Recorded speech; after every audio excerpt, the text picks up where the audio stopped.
ओम श्री परमात्मने नमः। तीसरा अध्याय, श्लोक 1 और 2।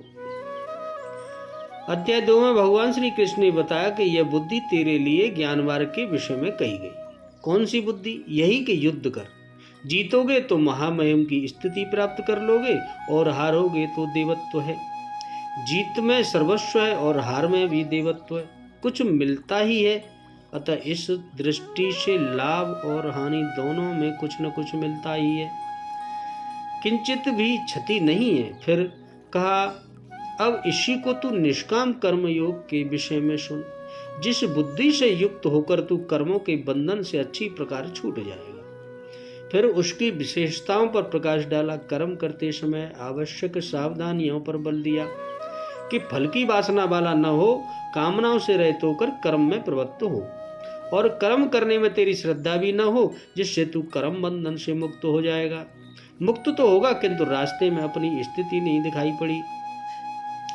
अतः अर्जुन को निष्काम कर्मियों की अपेक्षा ज्ञान मार्ग सरल और प्राप्ति वाला प्रतीत हुआ।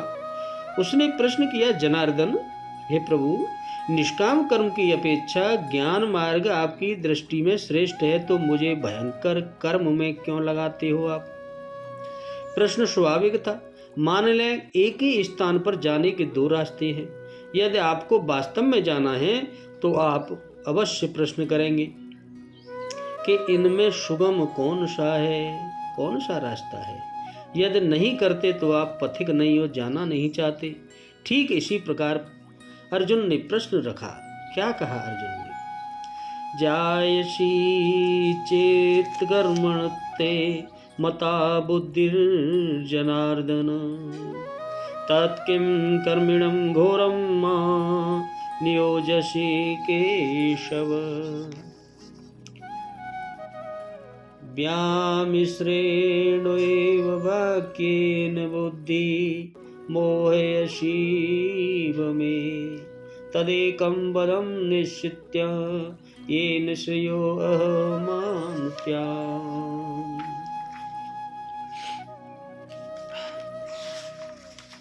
भगवान से अर्जुन ने क्वेश्चन कर दिए दो लगातार। क्या कहा? अर्जुन बोले, हे जनार्दन, यदि आपको कर्म की अपेक्षा ज्ञान श्रेष्ठ मान्य है तो फिर हे केशव, मुझे भयंकर कर्म में क्यों लगाते हैं? आप मिले हुए से वचनों से मेरी बुद्धि को मानो मोहित कर रहे हैं।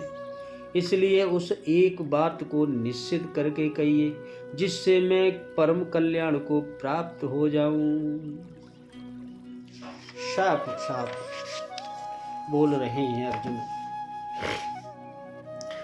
जनों पर दया करने वाले जनार्दन, यदि निष्काम कर्म योग की अपेक्षा ज्ञान योग आपको श्रेष्ठ मान्य है तो हे केशव, हे माधव, आप मुझे भयंकर कर्मों में क्यों लगाते हैं? निष्काम कर्मयोग में अर्जुन को भयंकरता दिखाई पड़ी, क्योंकि इसमें कर्म करने में ही अधिकार है, फल में कभी नहीं। कर्म करने में अश्रद्धा भी न हो और निरंतर समर्पण के साथ योग पर दृष्टि रखते हुए कर्म में लगा रहा लगा रह। जबकि ज्ञान मार्ग में हारोगे तो देवत्व, जीतने पर महामहिम की स्थिति है। अपनी लाभ हानि स्वयं देखते हुए आगे बढ़ना है। इस प्रकार अर्जुन को निष्काम कर्मों की अपेक्षा ज्ञान मार्ग सरल प्रतीत हुआ। इसलिए उसने निवेदन किया, आप इन मिले हुए से वचनों से मेरी बुद्धि मोहित सी करते हैं। आप तो मेरी बुद्धि का मोह दूर करने में प्रवृत्त हुए हैं। अतः इनमें से एक निश्चय करके कहिए जिससे मैं श्रेय यानी परम कल्याण मोक्ष को प्राप्त हो जाऊं।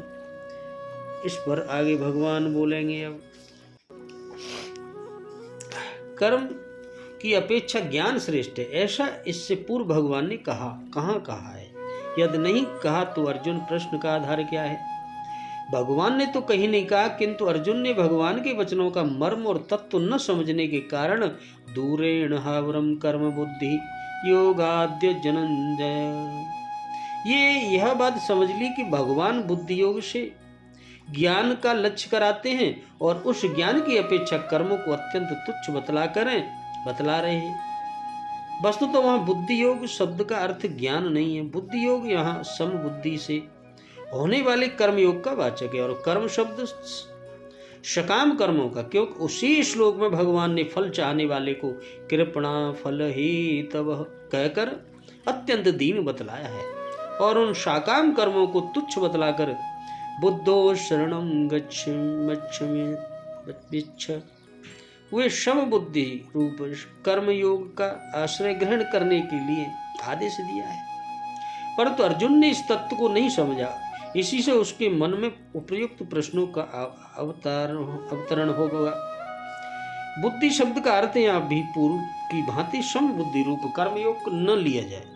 यहाँ तो अर्जुन का प्रश्न वे भगवान के यथार्थ तात्पर्य को न समझकर बुद्धि शब्द का अर्थ ज्ञान ही समझते हुए और इसीलिए वे उपयुक्त प्रश्न कर रहे हैं। यदि अर्जुन बुद्धि का अर्थ समबुद्धि रूप कर्म योग समझ लेते तो इस प्रकार के प्रश्न का कोई आधार ही नहीं रहता। अर्जुन ने बुद्धि का अर्थ ज्ञान मान रखा है, अतः यह अर्जुन की मान्यता के अनुसार बुद्धि शब्द का अर्थ ज्ञान ठीक ही किया गया है। मुझे घोर कर्म में क्यों लगाते हैं, इस वाक्य का क्या भाव? भगवान के अभिप्राय को न समझने के कारण अर्जुन यह मानते हैं कि जिन कर्मों को भगवान ने अत्यंत तुच्छ बतलाया है उन्हीं कर्मों के तस्माद्युस्तु भारत, इसीलिए तू युद्ध कर। कर्मण्येवाधिकार स्थित, तेरा कर्म में ही अधिकार है। योगस्त कुरु कर्माणि, योग में स्थित होकर कर्म कर। इत्यादि इत्यादि विधि वाक्यों से मुझे प्रवृत्त करते हैं। इसीलिए वे उपयुक्त वाक्य से भगवान को मानो उल्हाना सा देते हुए पूछ रहे हैं कि आप मुझे इस युद्ध रूप भयानक पाप कर्म में क्यों लगा रहे हैं। यहाँ जनार्दन और केशव नाम से भगवान को अर्जुन ने क्यों संबोधित किया? सर्वर जनरेर्दते याचते स्वाभिलाषित सिद्धे इति जनार्दन। इस व्यक्ति पक्ति के अनुसार सब लोग जिनसे अपने मनोरथ की सिद्धि के लिए याचना करते हैं उनका नाम जनार्दन है। हे जनार्दन, जनार्दन होता है। तथा क माने ब्रह्मा, अ माने विष्णु और ईश माने महेश।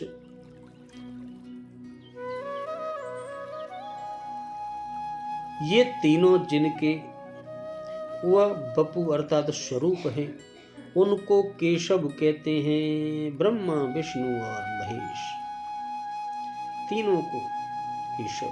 भगवान को इन नामों से संबोधित करके अर्जुन यह सूचित कर रहे हैं कि मैं आपके शरणागत हूँ।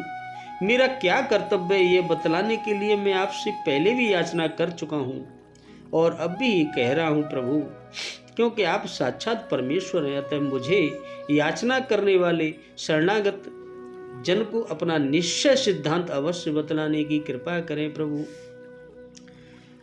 आप मिले हुए से वचनों द्वारा मेरी बुद्धि को मानो मोहित से कर रहे हैं, इसका क्या भाव? जिन वचनों में कोई साधन निश्चित करके स्पष्ट रूप से नहीं बतलाया गया हो, जिनमें कई तरह की बातों का सम्मिश्रण हो, उन नामक व्यामिश्र मिले हुए वचन हैं। जैसे वचनों से श्रोता की बुद्धि किसी एक निश्चय पर न पहुंचकर मोहित हो जाती है। भगवान के वचनों का तात्पर्य न समझने के कारण अर्जुन का भी भगवान के वचन मिले हुए से प्रतीत होते थे। क्योंकि बुद्धियों की अपेक्षा कर्म अत्यंत निष्कृष्ट है, तू बुद्धि का ही आश्रय ग्रहण कर। इस कथन से जो तू अर्जुन ने समझा कि भगवान ज्ञान की प्रशंसा और कर्मों की निंदा करते हैं और मुझे ज्ञान का आश्रय लेने के लिए कहते हैं, तथा बुद्धि युक्त पुरुष पुण्य पापों को यहीं छोड़ देता है। इस कथन से यह समझा कि पुण्य और पाप रूप समस्त कर्मों का स्वरूप से त्याग करने वाले को भगवान बुद्धि युक्त कहते हैं और इसके विपरीत तेरा कर्म में अधिकार है।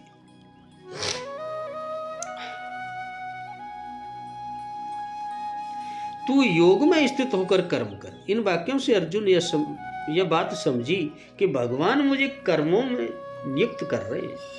इसके सिवा निस्त्रेण गुण्यो भव, आत्मवान भव आदि वाक्यों से कर्म का त्याग और तस्माद्युस्त्व भारत ततो युद्धायुजुस्व तस्माद् दोगायुजुष्व आदि वचनों से उन्होंने कर्म की प्रेरणा समझी। इस प्रकार उपर्युक्त वचनों में उन्हें विरोध दिखाई दिया, इसलिए उपर्युक्त वाक्य में उन्होंने 2 बार ये पद का प्रयोग करके यह भाव दिखलाया कि यद्यपि वास्तव में आप मुझे स्पष्ट और अलग अलग ही साधन बतला रहे हैं, तो कोई बात मिलाकर नहीं कर रहे हैं, तथा आप मेरे परम प्रिय हितैषी हैं, अतः मुझे मोहित भी नहीं कर रहे हैं, वरम मेरे मोह का नाश करने के लिए ही उपदेश दे रहे हैं। किंतु अपनी अज्ञानता के कारण मुझे ऐसा ही प्रतीत हो रहा है कि मानो आप मुझे परस्पर विरुद्ध और मिले हुए से वचन कहकर मेरी बुद्धि को मोहर में डाल रहे हैं। यदि अर्जुन को दूसरे अध्याय के 49वें और 50वें श्लोक को सुनाते हुए स्पष्ट भ्रम हो गया था, तो 53वें श्लोक में उस प्रकरण के समाप्त होते ही उन्होंने अपने भ्रम निवारण के लिए भगवान से पूछ क्यों नहीं लिया, बीच में इतना व्यवधान क्यों पड़ने दिया। यह ठीक है कि अर्जुन को वहीं शंका हो गई थी, इसलिए 54वें श्लोक में भी उन्हें इस विषय में पूछ लेना चाहिए था, किंतु 53 में यह कहा कि जब तुम्हारी बुद्धि मोहरूपी दलदल तर जाएगी और परमात्मा के स्वरूप में स्थिर हो जाएगी, तब तुम परमात्मा में संयोग रूप योग को प्राप्त हो। तब उसे सुनकर अर्जुन के मन में परमात्मा को प्राप्त स्थिर बुद्धि युक्त पुरुष के लक्षण आचरण जानने की प्रबल इच्छा जाग उठी। इस कारण उन्होंने अपनी इस पहली शंका को मन में रखकर पहले स्थिति प्रज्ञ के विषय में प्रश्न कर दिए और उनको उत्तर मिलते ही इस शंका को भगवान के सामने रख दिया। यदि वे पहले इस प्रसंग को छेड़ देते तो स्थिति प्रज्ञ संबंधी बातों में इससे भी अधिक व्यवधान पड़ जाता। उस एक बात को निश्चय करके कहिए जिसमें कल्याण को प्राप्त हो जाऊं, इसका क्या भाव। इससे अर्जुन ने भाव दिखलाया है कि अब तक आपने मुझे जितना उपदेश दिया है प्रभु, उसमें विरोध प्रतीत होने से मैं अपने कर्तव्य का निश्चय नहीं कर सका हूं। मेरी समझ में यह बात नहीं आई है कि आप मुझे युद्ध के लिए आज्ञा दे रहे हैं या समस्त कर्मों का त्याग कर देने के लिए। यदि युद्ध करने के लिए कहते हैं तो किस प्रकार करने के लिए कहते हैं, और यदि कर्मों का त्याग करने के लिए कहते हैं तो उनका त्याग करने के बाद फिर क्या करने को आज्ञा देते हैं। इसलिए आप सब प्रकार से सोच समझकर मेरे कर्तव्य का निश्चय करके मुझे एक ऐसा निश्चय साधन बता दीजिए कि जिसका पालन करने से मैं कल्याण को प्राप्त हो जाऊं। यहाँ श्रेयम पद का अर्थ कल्याण करने का अभिप्राय क्या है। यह श्रेयम प्राप्ति से अर्जुन का तात्पर्य श्लोक या परलोक के भोगों की प्राप्ति नहीं, क्योंकि भूमि का निष्कंटक राज्य और देवों का आधिपत्य मेरे शोक को दूर नहीं कर सकते। यह बात तो उन्होंने पहले ही कह दी थी।